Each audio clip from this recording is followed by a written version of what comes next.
E aí, meus amigos, tudo bem com vocês? Vamos dar sequência ao nosso estudo aqui da nossa playlist.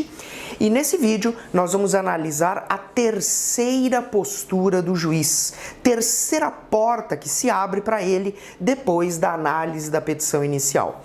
Nesse vídeo nós vamos analisar a improcedência liminar do pedido. Não saia daí que eu volto já já.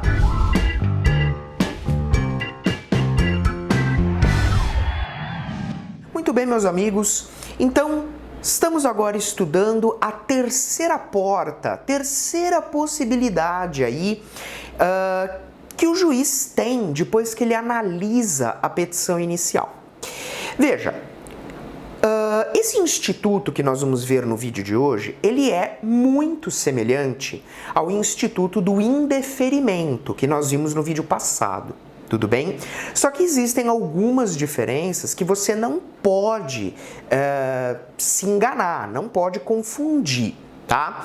Eu quero que você lembre que no indeferimento nós vimos que a petição inicial tem um defeito tão grave que ele não pode ser corrigido.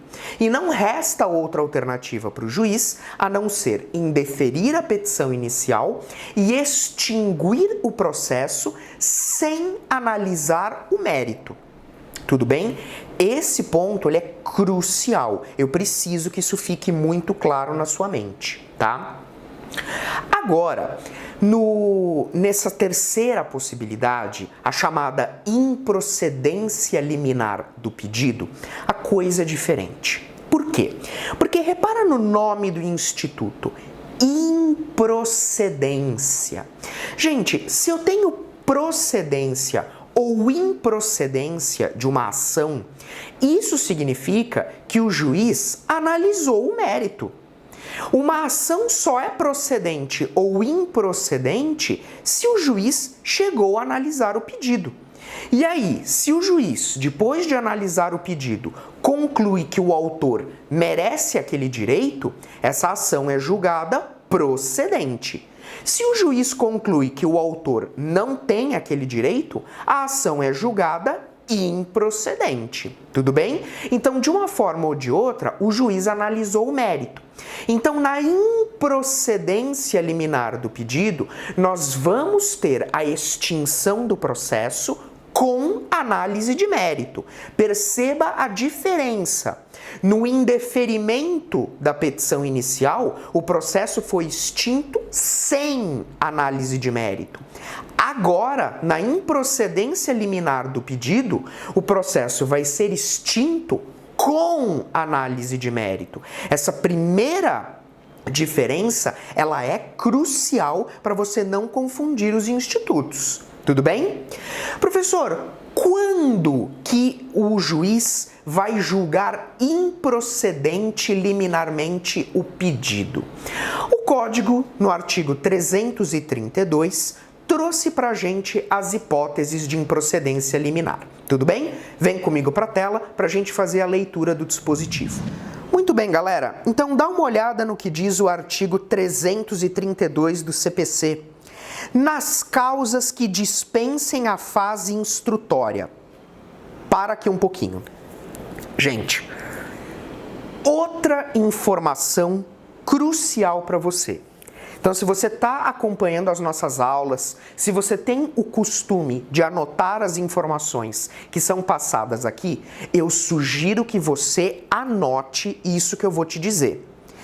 Perceba, o 332 coloca para a gente um requisito geral para que haja a improcedência liminar do pedido. E esse requisito geral é que a causa, que a ação dispense a fase instrutória, ou seja, não há necessidade de produção de prova. Então você percebe que não é em toda e qualquer ação que vai poder haver a improcedência liminar do pedido, mas só naquelas ações em que a fase instrutória for dispensada. Tudo bem? Então, se o autor ele está pleiteando um determinado direito e o juiz percebe que vai ser necessária uma ampla instrução probatória, vai ser necessário ouvir testemunha, perícia, então a improcedência liminar do pedido, ela já sai de cena, porque aí eu vou ter que produzir prova. Tudo bem? Entretanto, naquelas ações em que não vai ser necessário produzir prova, o juiz vai poder julgar improcedente o pedido, tá? Vamos continuar. Independentemente da citação do réu. Olha aí uma segunda informação. Aqui nós temos um ponto em comum com o indeferimento. Lá no indeferimento, também não há citação do réu. Lembra? O juiz, ele indefere a petição inicial e o réu nem havia sido citado. Aqui também, o réu não vai ser citado. Mas, professor, de novo, o Código de Processo Civil está dispensando a citação do réu? Sim, meus amigos, é isso mesmo. E eu explico para vocês o motivo. Se o juiz está julgando a ação improcedente, significa que o juiz não está dando aquilo que o autor pediu. Então eu pergunto para você, existe algum prejuízo para o réu? Resposta, nenhum. Nenhum. Por isso que a citação é dispensada. Tudo bem? Continuando. Julgará liminarmente improcedente o pedido que contrariar. Aí agora nós temos uma sequência com 4 incisos em que nós temos aí as hipóteses de improcedência liminar. Então lembra, requisito geral, a ação dispensa a fase instrutória. Esse é o requisito geral. Tudo bem? Não precisa produzir prova. Aí, o juiz sequer manda citar o réu. O réu não vai participar de nada. Tudo bem? Porque para ele não vai ter prejuízo. E aí, o juiz vai verificar se o pedido do autor contraria uma das seguintes situações. Então, vamos lá. Enunciado de súmula do STF ou do STJ. 2. Acórdão proferido pelo STF ou STJ em julgamento de recursos repetitivos. 3. Entendimento firmado em incidente de resolução de demandas repetitivas ou de assunção de competência. 4. Enunciado de súmula de Tribunal de Justiça sobre direito local.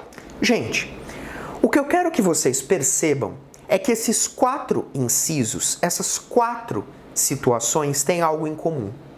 Sabe o quê? As 4 hipóteses estão relacionadas ao sistema de precedentes do Código de Processo Civil.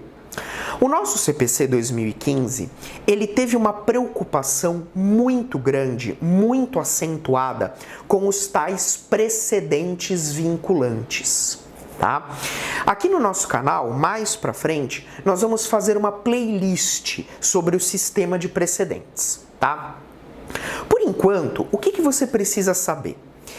Se o pedido do autor contraria um precedente, como esses que eu acabei de citar, uma súmula do STF ou STJ, um acórdão que foi proferido pelo STF e STJ nos tais recursos repetitivos, ou um acórdão do famoso IRDR, o incidente de resolução de demandas repetitivas, ou o de assunção de competência, ou inciso 4, né? Súmula de Tribunal de Justiça sobre direito local, né? Gente, isso significa que o pedido do autor está contrariando um precedente. Então, se já existe precedente no sentido de que aquele direito não é devido, o juiz aplica esse precedente. Acabou. O juiz ele não precisa deixar o processo continuar, caminhar, se desenvolver, porque o juiz já sabe que existe um precedente, ou do STF ou do STJ, no sentido de que aquele direito não pertence ao autor. Então veja, se por exemplo o STF já se debruçou sobre um caso igual àquele e disse que o autor não tem direito, para que o juiz precisa deixar o processo idêntico caminhar para chegar à mesma conclusão que já se sabe? Percebe? Então esse instituto da improcedência liminar é um instituto que está a serviço da economia processual. Para que deixar o processo caminhar até o final se eu já sei que os tribunais superiores, que o Supremo Tribunal Federal entende contrário ao que o autor está pedindo? Você percebeu? Então, esse sistema de precedentes, ele é um sistema intrincado, né? Nós temos os recursos especiais e extraordinários repetitivos, nós temos o incidente de resolução de demandas repetitivas, o próprio incidente de assunção de competência, né?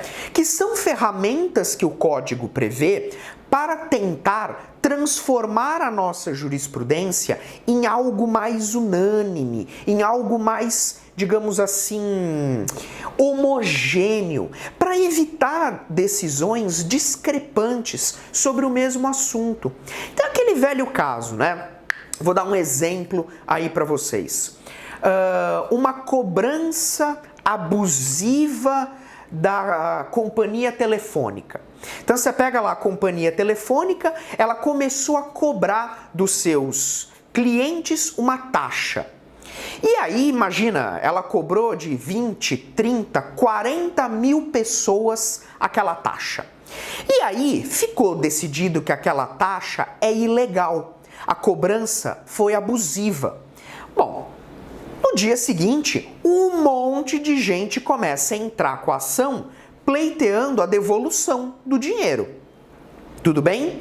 Então, o que o Código de Processo Civil pensa diante de uma situação dessa? Pô, eu vou deixar as 40 mil pessoas ingressarem, cada uma com uma ação individual, para cobrar esse dinheiro, e aí eu vou ter que analisar 40 mil vezes a mesma coisa? Você concorda que isso é contraproducente? Então, o que o Código fala? O Supremo, o STJ, faz o seguinte, pega um caso e analisa esse um caso. E aí a decisão que você tomar nesse caso aplica para os outros. Entendeu? Então é mais ou menos assim que funciona o nosso sistema de precedentes. Claro, existem várias particularidades dos recursos repetitivos, do incidente de assunção de competência, particularidades que nós vamos estudar na playlist específica.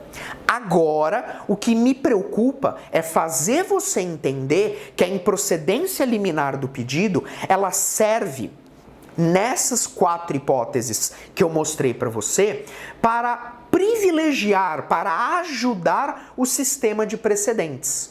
Então, num caso assim, se o Supremo, se o STJ já decidiu que aquele direito não é válido, que a pessoa não tem aquele direito, o juiz, sabendo disso, já julga a ação liminarmente improcedente.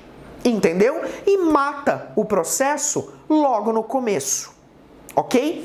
Esse é o instituto da improcedência liminar do pedido. Mas lembre-se, não é sempre que dá para fazer isso. A causa tem que dispensar a fase instrutória, como o próprio 332 salienta. Tudo bem? Vamos voltar então para a nossa tela para a gente terminar a leitura do 332. Então vamos lá. Parágrafo 1º. O juiz também poderá julgar liminarmente improcedente o pedido se verificar desde logo a ocorrência de decadência ou de prescrição. Marque esse parágrafo primeiro com muita atenção. Esse parágrafo primeiro é campeão de provas e concursos. E o candidato sempre tropeça nesse ponto. Sempre. Por quê? Porque você percebe que o 332, ele teve 4 incisos, onde ele previu, naqueles 4 incisos, as hipóteses de improcedência liminar. Só que, como eu acabei de explicar, aquelas 4 hipóteses estão relacionadas aos precedentes dos tribunais. Então, teve toda essa explicação que eu fiz agora para você. Só que no parágrafo 1º, o 332 previu uma outra hipótese de improcedência liminar do pedido. Uma hipótese que não está relacionada aos precedentes, mas sim está relacionada à decadência e prescrição. Então, qual é o raciocínio desse parágrafo 1º? Olha, o pedido do autor, ele não contraria a jurisprudência do STJ, STF, não contraria a súmula, não tem recurso repetitivo desse assunto, mas eu, juiz, consigo ver desde agora que esse pedido está prescrito. Essa prescrição é nítida. Ou, então, essa decadência é nítida. O autor perdeu o direito ou perdeu a pretensão, dependendo aí da prescrição ou da decadência. Então, quer dizer, poxa, se o pedido do autor está prescrito, para que eu vou deixar o processo caminhar até o final? Se o pedido do autor decaiu, para que eu vou deixar o processo chegar ao final? É mais fácil eu já julgar improcedente o pedido. Tudo bem? Não precisa de prova, lembra do requisito geral. Não precisa de produção de prova, então aqui eu já mato esse processo logo de cara.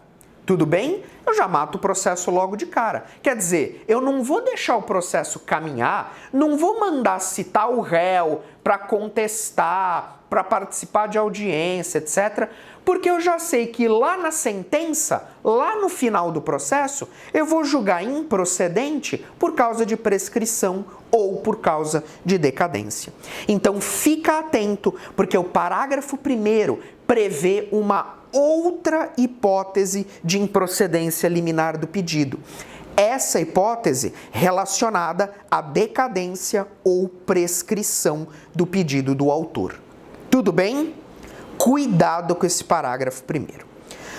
Parágrafo 2º. Não interposta a apelação, o réu será intimado do trânsito em julgado da sentença. Claro. Gente, nesse caso, se o juiz verifica que está presente uma hipótese de improcedência liminar do pedido, o que o juiz vai fazer? O juiz vai dar uma sentença extinguindo o processo com análise de mérito. Tudo bem?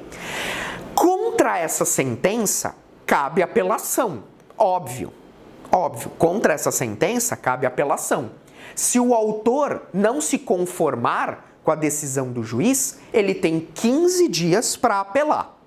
Só que se não houver apelação e a sentença transitar em julgado, o parágrafo 2º manda intimar o réu para dar ciência a ele de que alguém entrou com uma ação contra ele, mas que ele fique tranquilo, porque essa ação foi julgada improcedente e a decisão já transitou em julgado. Então, como isso não gera nenhum prejuízo para ele, ele apenas está sendo cientificado de que um dia houve essa ação.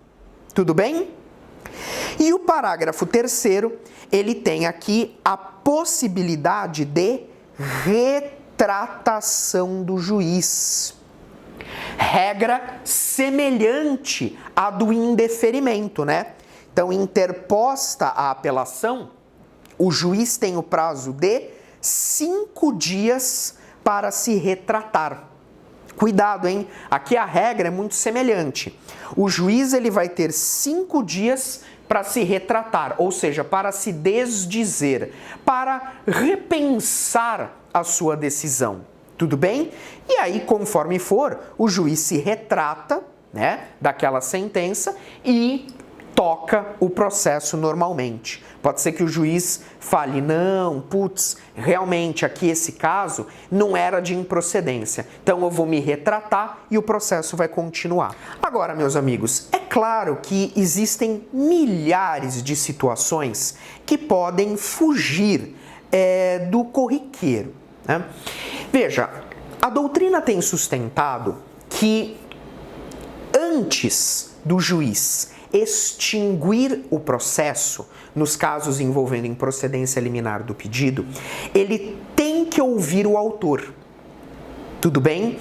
Então, isso em homenagem, né, ao artigo 10 do CPC, proibição das decisões surpresa, né?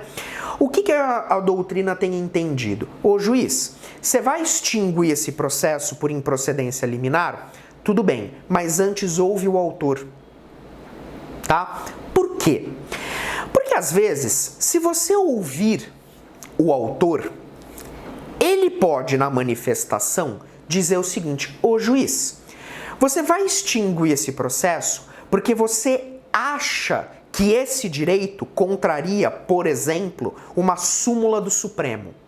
332, inciso 1. Você acha que eu estou pedindo uma coisa que contraria a súmula do Supremo? Ô juiz, eu vou te mostrar que o que eu estou pedindo é diferente do que a súmula fala. Opa, aí tudo bem. Percebeu como é importante ouvir o autor? Porque se o autor vier e mostrar para o juiz que o caso dele não é igual ao caso julgado pelo STJ, pelo STF, o juiz pode repensar e falar, bom, se o caso é diferente, então eu vou mandar o processo continuar, né? O que não pode é o caso ser o mesmo, há um caso já enfrentado pelo Supremo, pelo STJ e etc. Não pode ser o mesmo caso, aí senão vai ser indeferido. Mas se o autor mostrar que o caso dele tem alguma peculiaridade que difere o processo dos demais, aí o juiz não vai poder julgar improcedente. Um outro caso, o juiz quer julgar improcedente liminarmente porque ele entende que o direito do autor está prescrito. E aí o que o juiz faz? Antes de extinguir, ouve o autor. Autor, ó, se manifesta. O autor vem e fala, juiz, você quer extinguir o processo, quer julgar liminarmente improcedente, porque você entende que o pedido está prescrito, mas o pedido não está. E eu vou te mostrar, porque aconteceu uma interrupção da prescrição que você, juiz, não percebeu. Olha aqui, e aí ele mostra, falou, ó, no dia tal aconteceu uma causa interruptiva da prescrição, zerou o prazo e por isso o direito não está prescrito. Nessa situação, o juiz pode olhar, putz, é mesmo, eu não tinha reparado, é verdade, não está prescrito e manda o processo continuar. Entendeu? É muito melhor do que o juiz dar a sentença de maneira errada, né? Então, porque nesse caso, por exemplo, ele achou que estava prescrito e aí não estava. E aí o que acontece? O autor apela, o processo vai para o tribunal, tem que ouvir o réu em contrarrazões, né? O tribunal muda a decisão, fala que não estava prescrito, devolve. Olha o trabalho. Então, se o juiz ouve o autor, esse trabalho pode ser poupado. Tudo bem? Então a doutrina fala, vai extinguir, vai julgar liminarmente improcedente, ouve primeiro o autor. Tudo bem? Depois, se for o caso, julga liminarmente improcedente. Tudo bem? Meus amigos, com isso matamos a improcedência liminar do pedido, pelo menos aí os aspectos gerais, os aspectos mais importantes. Beleza? Espero que você tenha gostado e já fica aí ligado, porque no nosso próximo vídeo nós vamos analisar postura do juiz que vai permitir a continuidade do processo. Tudo bem? Forte abraço, bons estudos!